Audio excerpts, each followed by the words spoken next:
Thank you for watching True Crime Time. Hey everybody, tonight I do have a lot to talk about in this video. I do want to get caught up on some of the information that's been released over the last few weeks on the Bryan Kohberger case. I haven't been able to post a video for a while, so I did want to share some of my thoughts on the victim's ID that was recovered during the search warrant execution. Wanted to share some thoughts on that Brady disclosure that we've heard about, the new prosecutors that have been now assigned to assist William Thompson in the case, the Bethany Funke subpoena, and then I have two other items I want to chat with you about.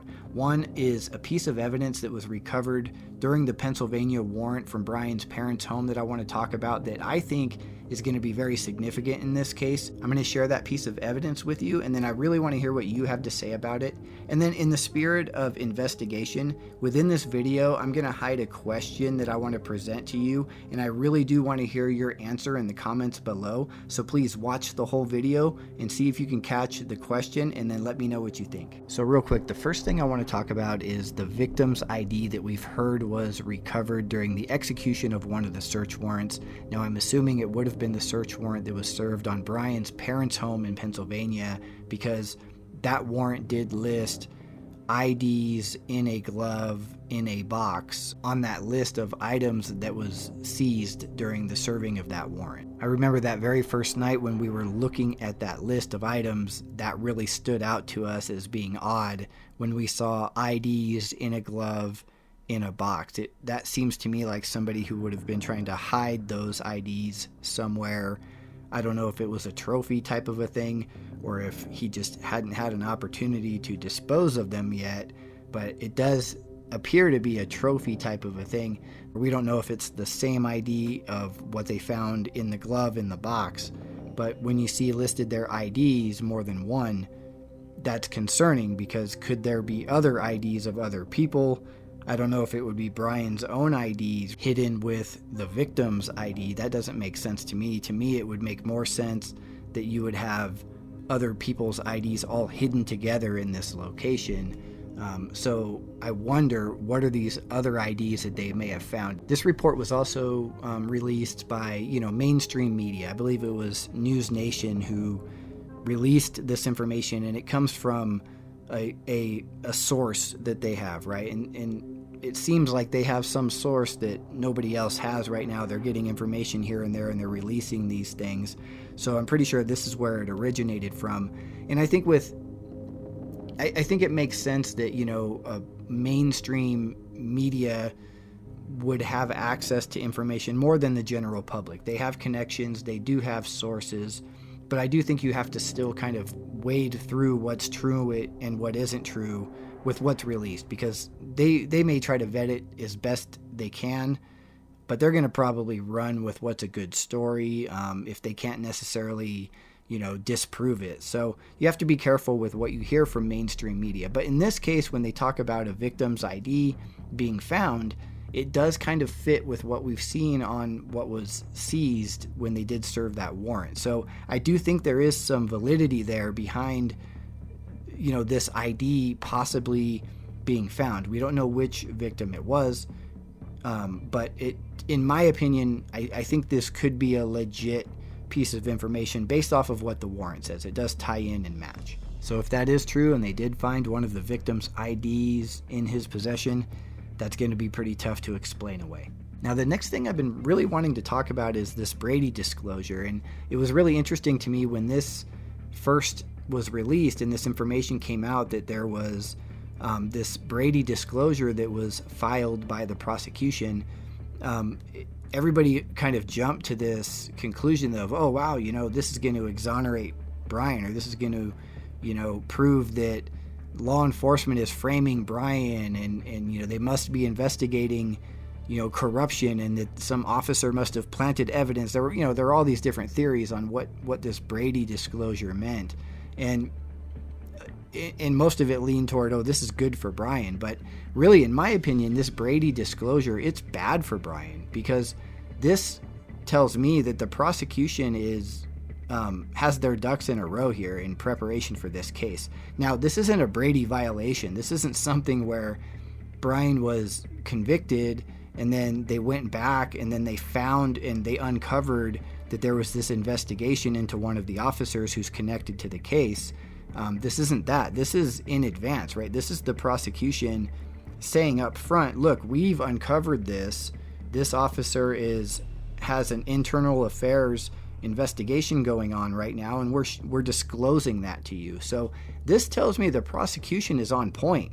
They know what they're doing here, and they're not going to allow the defense to turn around and use that against them. They're one step ahead of the game. We also see that in this other warrant that was served at the house at 1122 King Road. I've seen some questions about this in a previous video that I did where I had mentioned homes where crimes occur, where the victims are having a search warrant issued, and you would think, well, it's a crime scene, you don't need a search warrant. Well, that's not true necessarily. It depends on the situation, on who the owner is, especially in cases where the crime occurs at the suspect's house, right? They definitely need warrants in those cases in order to pursue evidence and investigate the case overall. And so they'll request a warrant for that crime scene. And in this case, we see a warrant that was issued for 1122 King Road. We don't know, all the details on why, but they did do that. And so it's another thing that just kind of, in my opinion, supports that the prosecution is paying attention here, and they understand what they're dealing with in this case with the defense. I think Ann Taylor, she's very good at finding technicalities in witness testimony and kind of tearing that down and finding, loopholes and things like that. And I think the prosecution's aware of that. And I think the fact that they are disclosing this information about this internal affairs investigation into this officer is actually a bad sign for Bryan. This tells me the prosecution is doing a good job here, and they're prepared for what's going to happen here in the trial. And remember, the investigation could be regarding something not connected to the Bryan Kohberger case in any way. It could be as simple as somebody filed a complaint because they didn't like the way the officer treated them during a traffic stop, and now there's an investigation being done to look into that officer. So again, the prosecution is paying attention here, and they're disclosing this information ahead of time because they understand what's going on. So in more recent news, we've heard that the prosecution has added 2 attorneys to their team. They have Deputy Attorney General Jeff Nye and Deputy Attorney General Ingrid Beatty, who have been appointed to assist in the prosecution of Bryan Kohberger.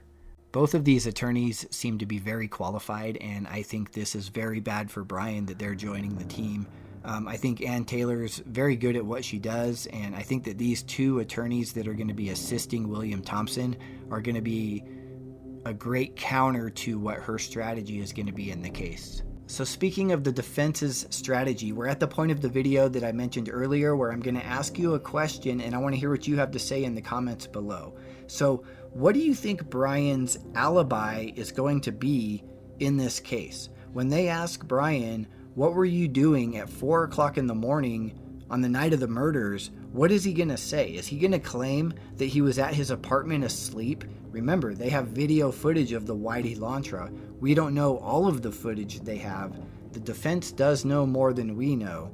So what are they going to say? Are they going to go with Bryan wasn't there? Nope, he was asleep at home, it wasn't him? Or are they going to come up with something else to explain away why Bryan might have been there? That does tie in a little bit with calling this other witness, Bethany, to testify. I don't think that's very unusual, in my opinion, the fact that they would want to subpoena Bethany Funke. And I think it actually does support the idea that Bryan doesn't really have much of an alibi. So I think the more the defense can kind of pile on witness-wise, the more ammunition it gives them to break that down and create doubt. So if they can put Bethany Funke up there and she's saying something that maybe she heard that goes against what Dylan heard, and there's a discrepancy there, that's a way for them to create doubt. An innocent person, in my opinion, would have a solid alibi on where they were. They would have people coming to their defense. We don't see any of that with Bryan. So I'm really curious to hear what you think his alibi is going to be. Are they going to go with, I was at home asleep, or are they going to try to explain away why Bryan would have been in the area. Now finally, I do want to talk about another piece of evidence that nobody's talking about yet that I think could be very significant in this case. It's something that was taken out of Bryan's parents' home when they served that search warrant, and ever since I read about it, it's been bothering me because I really do think that there's something to this. Keep in mind, when they serve a search warrant, they're typically keeping an eye out for specific things. They might be looking for dark clothing, they might be looking for any knives, all these things that we're seeing in the warrant, any electronic devices. We did see a note of that picture they mentioned where it said a man's mind drawing. Now, you could tie that into the psychology side of what's happening in the case and some of those connections, but the other angle there is they could be looking for anything that might be considered pornography. So that a man's mind drawing had an image of a naked woman on the man, kind of making up the shape of the man's face. So law enforcement might just take that because it's borderline. It depicts a naked person, so they're taking it, right? There could be no psychology connection there. It could just be a matter of, oh yeah, that looks like, it's a naked person. We're taking it. It could fall into that category. But we do see a lot of that dark clothing. We see, of course, any weapons they're looking for. We see a lot of documents and things like that noted. And that's pretty normal, right? Things that they would be looking for that could be connected to the crime.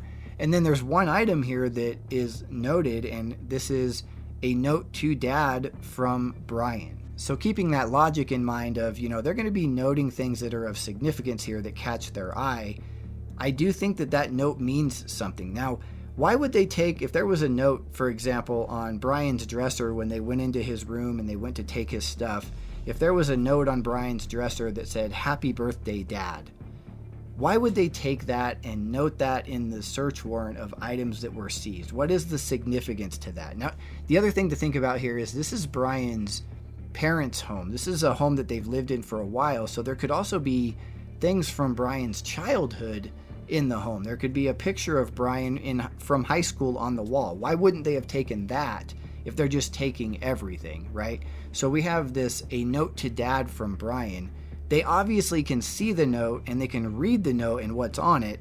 So if it was just kind of a random note like, "I love you, Dad," or "Happy birthday, Dad," or "Be back later, Dad," or, "Ran to the store for milk, Dad," like you would think a quick note, like what we used to leave, 30 years ago, for our parents when we ran somewhere before cell phones and texting was around, right? Nowadays, people text if it's just a quick note like that. You don't necessarily write it on a piece of paper. So the fact that we have a note to Dad from Bryan, in my opinion, it bothers me. I think there's something there. And it really makes me wonder, did Bryan in some way confess to Dad? Could Bryan have written a note to his dad saying, "I'm sorry, Dad"? Now, if I were an investigator and I saw a note that said, "I'm sorry, Dad," that might catch my attention. That might be something I might want to put into evidence and say, well, hey, Mr. Kohberger, why did you write this note? What are you sorry about to your dad? What does this note mean? Now, "Happy birthday, Dad" is pretty clear, right? Why would you even collect that as evidence? So I did want to share that with everybody. I really think that a note to Dad from Bryan, has to mean something. It's very similar to IDs found in a glove in a box. That caught our attention early on when we read that. That was unusual. Why would you have IDs in a glove in a box? And now in this case, we also have a note to Dad from Bryan. Nowadays, people don't leave notes, right? You leave a note, maybe if you wanted to not leave a digital trail. So what does that note say? How long is the note? Could it have just been, "I'm sorry, Dad," or "I effed up, Dad"? It could be as simple as that. Well, why? Why, Mr. Kohberger? What are you talking about here? What did you F up about? No, he might just say, "Oh yeah, I failed a college test." Makes you wonder, though, what was Bryan telling his dad in this note to Dad? Was it a longer note? Could have been more of an explanation on what happened? Could there be a confession of some sort from Bryan to his dad in this note, and that's why they would have taken it into evidence? Let me know, please, what you think about that. In my opinion, it's unusual, and I'm really interested to hear more about that note if they bring it up in the trial. I want to know what that note says. The other thing is it also supports, those traffic stops where Bryan and his dad were driving and they were stopped in Indiana. Dad was very quick to kind of cover up for Bryan. When Bryan had these weird answers to the officer about where you heading, and Bryan says, we're going to get some Thai food. And he's kind of, if you pay attention to those videos, Bryan's very weird. You know, he's not acting. If I were a police officer and Bryan were by himself and he had answered the questions the way he answered, I'd be like, what's this guy up to? But Bryan's dad was very quick to kind of cover and take the lead in the conversation. And he even at one point mentions, oh yeah, we've been driving for a long time. He's a little bit punchy. So he's covering for Bryan. He's a little bit punchy, right? Oh yeah, he's saying stupid things right now because dad's picking up on Bryan's rambling and not making sense. It makes me wonder, you know, what did Bryan's dad know at that point, and what could this note to Bryan's dad say? Could Bryan's dad have even maybe volunteered the note to law enforcement when they showed up at the house and they arrested Bryan? Maybe law enforcement just said, hey, do you have anything that we need to know about? And maybe his dad said, oh, you know what? He did give me this note, and maybe that's where the note to Bryan's dad came from. So we'll have to keep our ears open to see if this comes up during the trial and see if there's any significance to this note to dad from Bryan. Thanks everybody. I really appreciate you watching. Again, let me know what you think in the comments below. If you haven't subscribed yet, please hit the button. My next video will be coming out very soon and you don't want to miss it.